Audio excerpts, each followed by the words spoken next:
Hello and welcome to the Dementia Researcher podcast. This is the penultimate show in our festive season of specially themed shows, sharing some of the narrated blogs we've published throughout the year. I'm Adam Smith, I'm the Programme Director for the Dementia Researcher at University College London, and it's my pleasure to be introducing these special shows. If you're just catching up, earlier this week we covered some science, we had some tips for new researchers, we've explored the importance of involving people in research, and today we have 4 more blogs on the topic of care and psychosocial interventions. It's important that care research be undertaken alongside the basic science, helping ensure we can look after those people who live with the disease today, whilst also working to understand and prevent the disease for those in the future. For our first blog, we welcome back Dr. Anna Volkmer, a senior researcher and speech and language therapist at University College London. Published in February 2021, this blog is titled Dementia Care Over the Past 25 Years, From There's Nothing We Can Do to a Range of Interventions.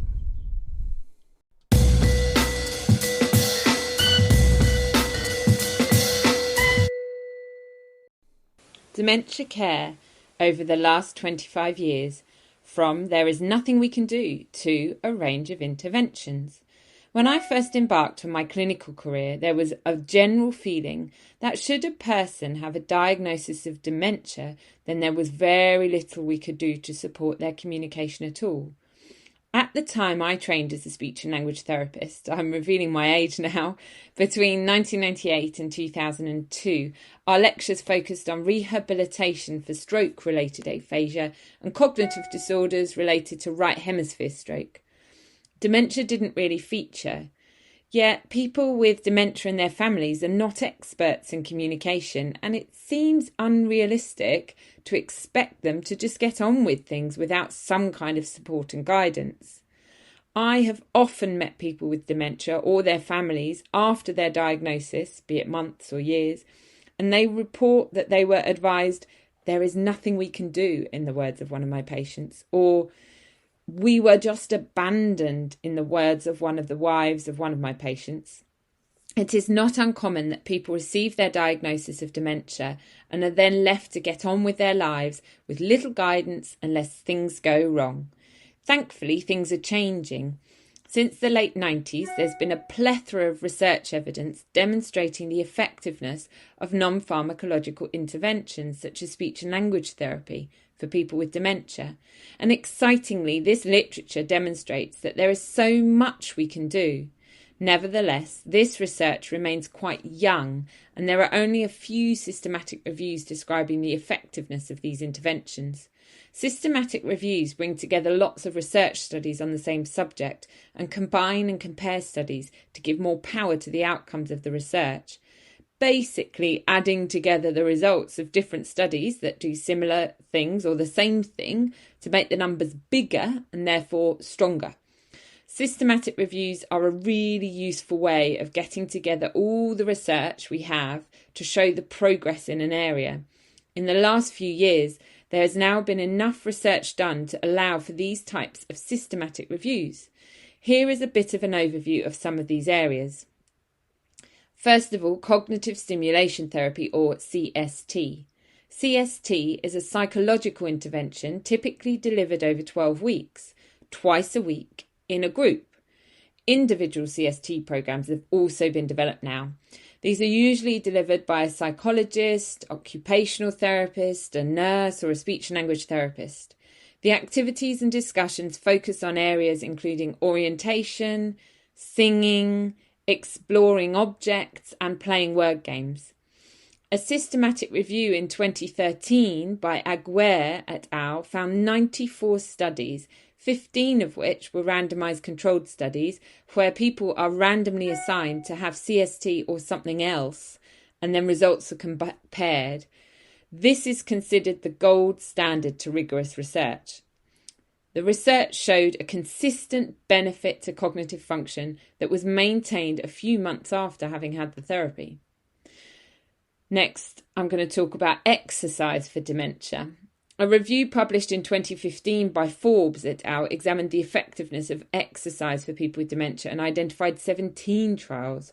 They found the exercise described was really different across all studies in terms of how much, how often, and what was actually done. This, amongst other things, meant it was quite difficult to compare the studies. What they did find, however, was that people who participated in exercise were more able to complete their activities of daily living, like dressing, washing, and preparing their meals and so forth. Education for carers. Education is quite a broad term, but it's incredibly valuable. In 2017, Dickinson et al. Found 31 other systematic reviews, which they then reviewed, on the topic of psychosocial support for carers. They found these interventions were all quite different, but had in common education and a therapeutic component, and were often delivered as part of or in combination with a support group. Results demonstrated a really positive impact on the well-being of both carers and people living with dementia, and even supported people to live at home for longer. This is an incredibly powerful result. Word practice. Often people with dementia experience difficulties thinking of words.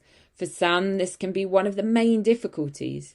In 2013, a systematic review by Carteri-Goulart et al. Identified 31 papers on doing word or language exercises to help maintain words for people with dementia, specifically primary progressive aphasia, which is the language-led dementia.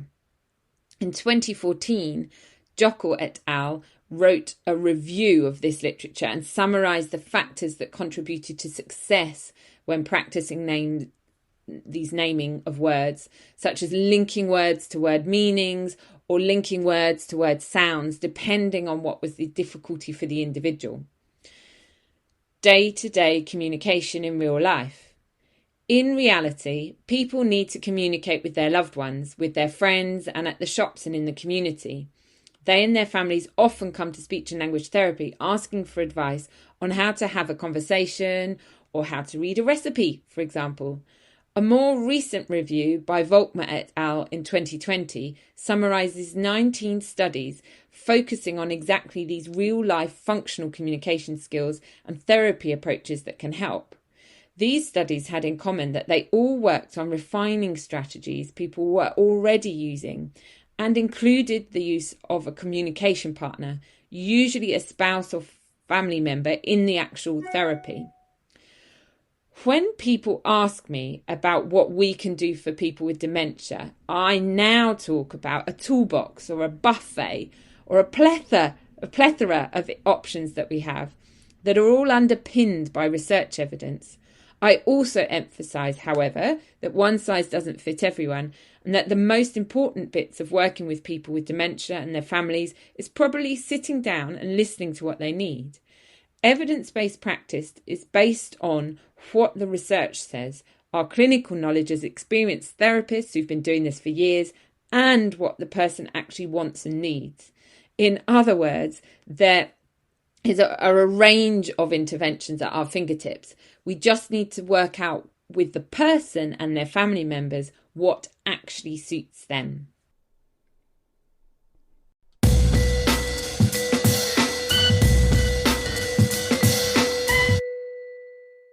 I really hope that people receiving a diagnosis are given information on those 5 things. And whilst on the topic, the wonderful Wendy Mitchell has a new book coming out on the 20th of January called What I Wish People Knew About Dementia from Someone Who Knows. It's available to pre-order on Amazon now, and I'm very much looking forward to reading it. I feel sure it could help many people. In our next blog, we hear from the brilliant Dr. Alice Griffiths. At the time of writing, Alice was at Leeds Beckett University. She discusses her research on the value of using relational counselling in dementia. This blog is from January 2021.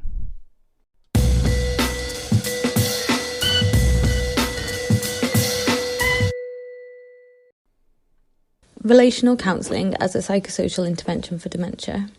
Receiving a diagnosis of dementia is life-changing in many ways for the person and their family and friends. Learning to live with the diagnosis can be challenging, upsetting and complex. In addition to this, people with dementia and their family members are prone to experiencing depression and anxiety as they adjust to the changes brought by the condition. There is a clear need for emotional and practical post-diagnostic support, and counselling offers one way to deliver this. Counselling is a talking therapy involving regular sessions between a therapist and a client to discuss and make sense of experiences, find ways of coping, and where possible, resolve specific issues. For people affected by dementia, this may focus on working through feelings of loss and social isolation, role change from partner to carer, and coping with deteriorating health. The therapist role is to support clients through listening, showing empathy and warmth, and engaging in discussion. Our recent systematic review identified mixed evidence for the benefit of counselling for people with dementia and or their family members on a range of outcomes including depression and quality of life. However, very little research considered the thoughts, feelings or experiences of the people who actually received the interventions. We sought to fill this gap in understanding by exploring experiences of an individual counselling intervention for people affected by dementia using their first-hand perspectives. We wanted to give participants the opportunity to explain what counselling meant to them, rather than looking at changes in predetermined outcomes. We interviewed 6 people with dementia and 23 people who cared for a relative with dementia before and after a 12-week counselling intervention. Our results found 4 main areas of importance for participants. Firstly, the expectations and outcomes of counselling. There was a sense of urgency in seeking counselling whereby participants expected improvements in their mental health and quality of life as a result of the intervention. Participants were often focused on acceptance of the diagnosis as a key outcome. The burden of dementia was considered in the context of the emotional impact of life with dementia. They worried about being a burden to others, the burden of coping with dementia, and the additional life pressures aside from having caring responsibilities for family members. People noticed changes in their own personality and behaviours and benefited from being able to talk through these. Participants reflected on appraisals of their identity as counselling encouraged them to reflect on who they were. This helped to improve understanding of how to build resilience and focus on self-care, including the importance of having a strong support network. Finally, participants highlighted the importance of the therapeutic relationship and gratitude for working with a therapist with an existing understanding of dementia.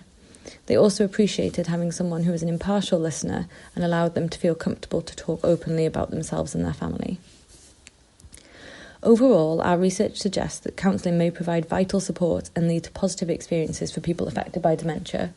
Such benefits may not be easy to quantify through standardised measures, emphasising the need for research which includes the first-hand experiences of those involved. There is clearly a huge emotional impact associated with the diagnosis of dementia, yet very little support is currently available for those affected. This is a specific area where counselling could help individuals and their families. Something that this research highlighted to us is that currently there is no dementia-specific content taught within counselling training programmes. As the number of people living with or supporting someone with dementia continues to increase, we would expect to see more people seeking counselling to help them come to terms with their situation. In-depth training and guidance is needed for therapists to ensure that they are able to provide appropriate support to clients whose lives are affected by dementia. This is particularly important as people with dementia have been labelled as beyond therapeutic reach, meaning that they would not be offered counselling-based interventions. We challenge this presumption as our research has demonstrated that people with dementia can meaningfully participate in counselling interventions and build a therapeutic relationship with their therapist. However, we do acknowledge the challenges that memory loss presents for counselling. Therapists with the expertise to gain in-depth understanding of each individual, their specific needs and the way they communicate will allow people with dementia to still benefit from counselling. In summary, our research explored how people with dementia and their family members experienced counselling interventions in their own words. We hope to use this knowledge to develop further research exploring current opportunities for counselling that are offered to people with dementia via the NHS across the UK.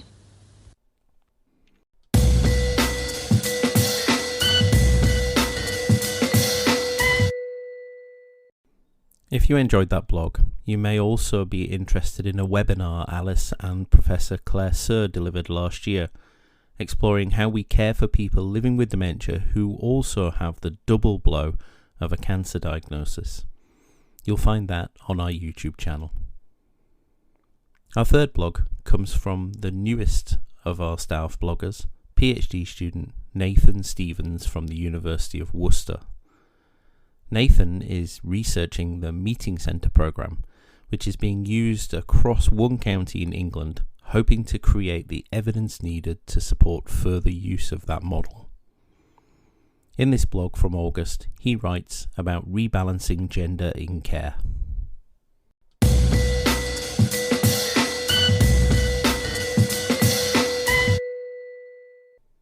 Hello, welcome and thanks for checking out this blog.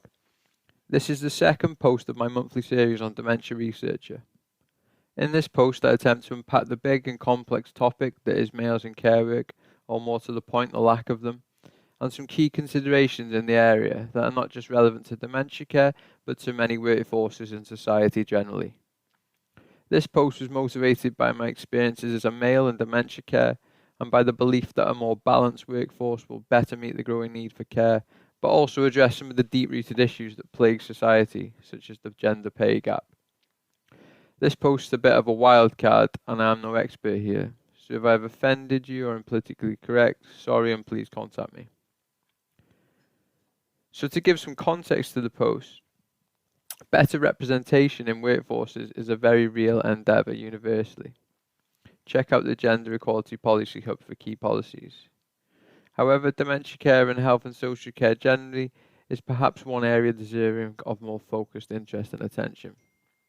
If you are or once were a young man working in care, I'm sure you'll be used to explaining your place in a dominantly female workforce. Perhaps being asked, why did you come into care, and applauded by the fact you don't see many lads your age doing it. And they would be correct. Males make up a mere 18% of a 1.48 million people currently working in the social care sector, of which around 865,000 are care workers. Of course, this is not the only workforce where gender can form the basis of a discussion, and in society more generally gender has become hyper-visible. But what makes this debate so politically essential is the wider context in which it sits. This isn't just a call for equity. It's a matter of need, and in real terms, people's needs being met. There is a growing population of older people requiring care, and interestingly, numbers of males aged 65 to 74 who live alone has increased 55% in a decade, making care provided by males more desirable. Also, the numbers of people living with dementia is forecast to triple by 2050, which, when considering there are an estimated 500,000 care jobs needed by 2030 alone, is all a bit worrying. A growing population adds pressure to an already stretched care sector, but it also has implications for the workforce. Unsurprisingly, then, this year's Social Care 360 report from the King's Fund recommends workforce reform is essential, and I say that as though it's never been an issue. But if ever there were a time for reform, surely that time is now. Demographic pressures, growing public concern following the injustice people face in COVID times, a social care system at breaking point, the list goes on. Now is a time of real social movement towards significant care reform, whether the Tories like it or not. And I feel that at some intersection, I want, and I'm now questioning, to what extent can rebalancing gender in the workforce play? A very big and complex question, and I have probably dug a fair old hole for myself. But it's a question I find interesting, especially as I'm both a male in dementia care and a self-proclaimed equalist. What are the key considerations then? Well, it's in the name. Without returning to the time of cavemen, the Industrial Revolution highlights a decisive and genderized change in the status of work through the notions of productive and reproductive work, with productive being the waged employment outside the home. Because care work is associated with natural feminine attributes such as love and empathy, it was viewed as work suitable for females.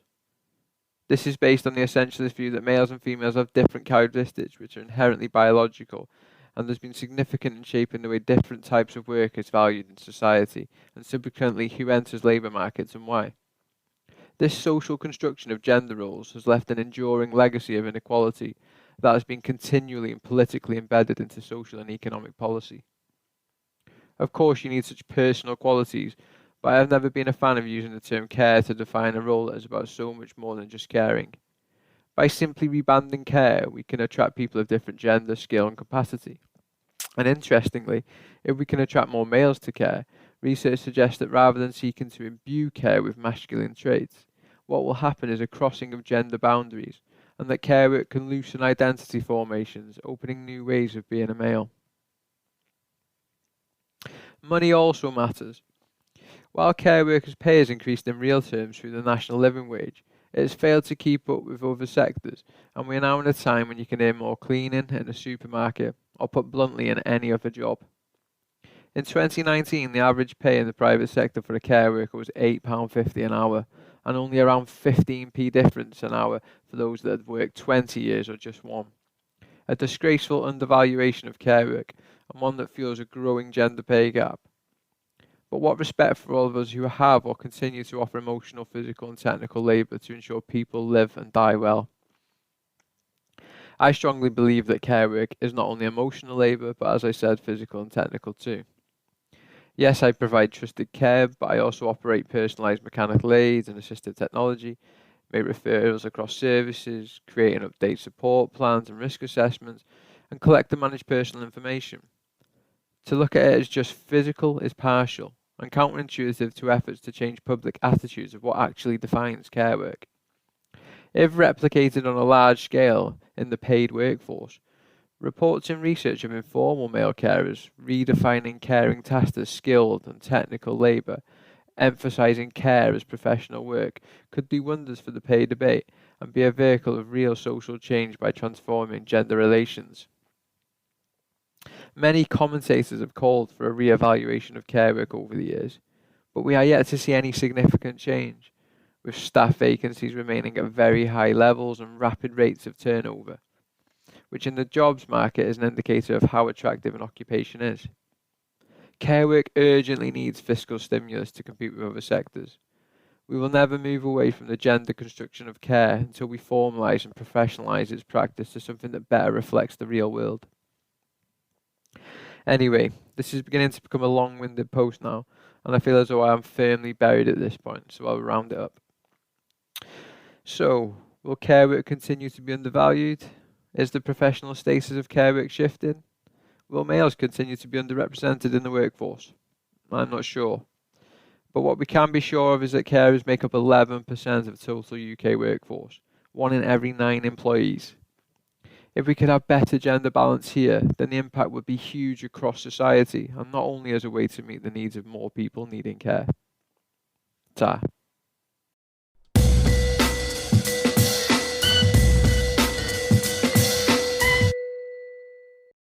There was a lot of focus placed on care homes and care during the pandemic. I only hope that this translates into long-term meaningful improvements. What do you think needs to be improved? Do make a comment in whichever app you're listening in. Our last blog today comes from Dr. Purana Sabni.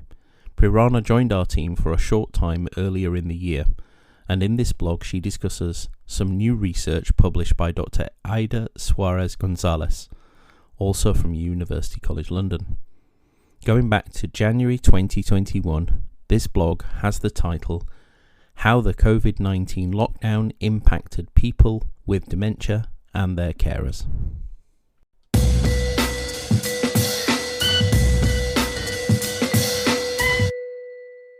How the COVID-19 lockdown impacted people with dementia and their carers. The UK went into its third 2-month-long lockdown on January 4, 2021. Unlike the first lockdown, this time people aren't excited about working from home or interested in cultivating new hobbies to fill the spare time that the lack of travelling has afforded them. Instead, from their experience of the previous 2 lockdowns, they're concerned about the effect prolonged social isolation will have on their physical and mental health. Vulnerable populations, such as people with dementia, especially those living in care home facilities, are at a particularly higher risk. See, 86% of individuals living in care homes have dementia. During the first lockdown, these care homes enforced strict social distancing measures to curb the spread of infection. These new rules raised barriers for individuals in seeking specialized healthcare and therapies. It also made it harder for carers to obtain support for caring. Despite the rigorous measures, care homes saw especially high rates of both COVID cases and deaths during the earlier stages of the pandemic. In fact, 49.5% of these deaths were deaths of people with dementia. At this stage, It is important to remember that dementia is an umbrella term for several neurodegenerative conditions caused by varying pathologies. That is, the cellular and chemical changes that can contribute to brain changes in neurodegenerative conditions. Due to this, some dementias are more prevalent than others. Expectedly, their differing pathology result in lesser-known symptoms and may manifest in age groups that do not typically befit the societal perceptions of dementia. As a result, people with rarer dementias and their carers might face slightly different challenges. In a preprint published on medRxiv on December 20th, 2020, Ida Suarez-Gonzalez and Emma Harding of Dementia Research Center UCL explored the impact of the first lockdown on people with low prevalence dementia and their carers. Through the Rare Dementia Support Organization, they reached out to people with low prevalence dementias, including primary progressive aphasia or PPA, characterized by a progressive deterioration of language and communication in the early stages, people with posterior cortical atrophy or PCA, which is characterized by a progressive deterioration of the visual processing system, causing difficulties in reading, spatial navigation, locating and reaching for objects, and people with dementia with Lewy bodies or DLB, which is characterized by Parkinsonism and visual hallucinations. They also contacted people with familial forms of the more common Alzheimer's disease, which is often characterized by progressive memory decline, and people with behavioral frontotemporal dementia or BVFTD, which is characterized by changes in judgment, social behavior, and impulsivity. In the familial form of Alzheimer's disease and behavioral frontotemporal dementia, individuals have 50% chance of inheriting the genetic mutation from their parents. Individuals carrying these mutations can display Alzheimer's disease and behavioral frontotemporal dementia symptoms in their early 40s and 50s. The uncommon nature of these dementias often require more specialized care and resources. Subsequently, the lack of such resources can result in different challenges. In their study, Suarez-Gonzalez and Harding administered an online survey of 11 questions, 8 yes or no questions and 3 open-ended questions, to gain insight into how the first lockdown affected people with dementia in terms of their cognitive symptoms, psychological well-being, ability to do things, ability to connect with people, changes in their general health, and medication. The survey also included questions to understand how the health of carers was impacted, to glean more information regarding the support they received in caring, and in helpful strategies they developed during the lockdown. The survey was administered to people with dementia, carers of people with dementia in the community living together, carers of people with dementia in the community not living together, and to carers of people with dementia living in care homes. 208 individuals, that is 184 carers and 24 people with dementia, responded to the survey. 70% of all carers reported that individuals they were caring for showed a decline in cognitive symptoms and reduced ability to connect with people. The social distancing rules put in place during the first lockdown and the resulting social isolation upset the daily routines of people with dementia and worsened behavioral and psychological symptoms such as apathy, depression, agitation, and anxiety. Consequently, medication changes, most frequently in increased dosage, were reported in 26% of the cases.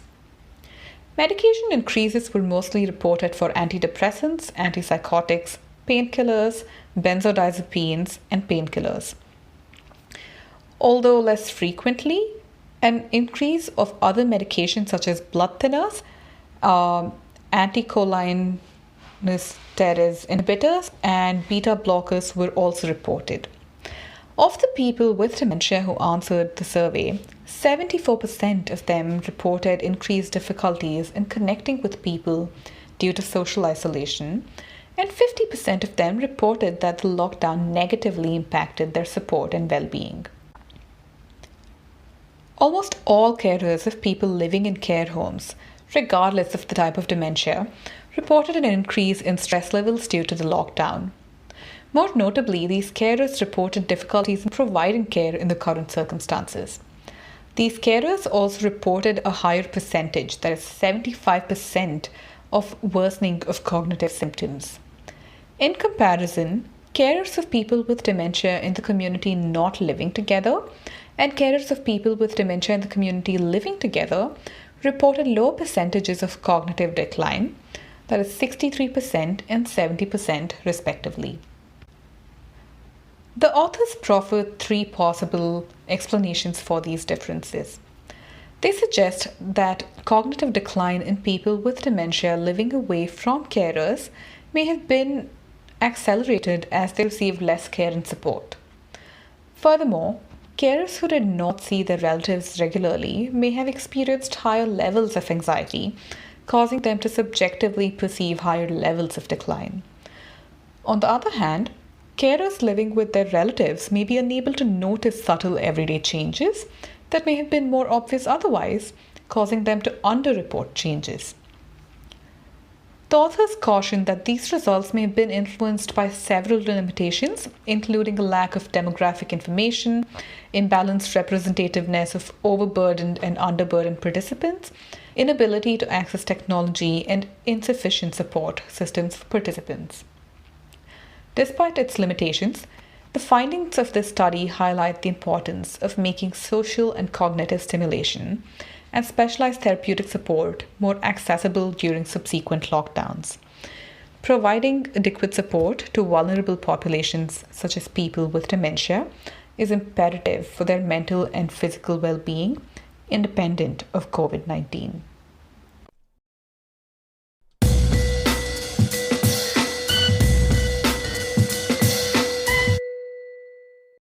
As the government contemplates the potential for further restrictions during the spread of Omicron, I only hope someone important is reading the evidence and studies like this from last year. That's all for today. Join us tomorrow for the last show as we delve into our 2021 blogs archive. Thank you for listening. Join the Dementia Research bloggers and share your own views.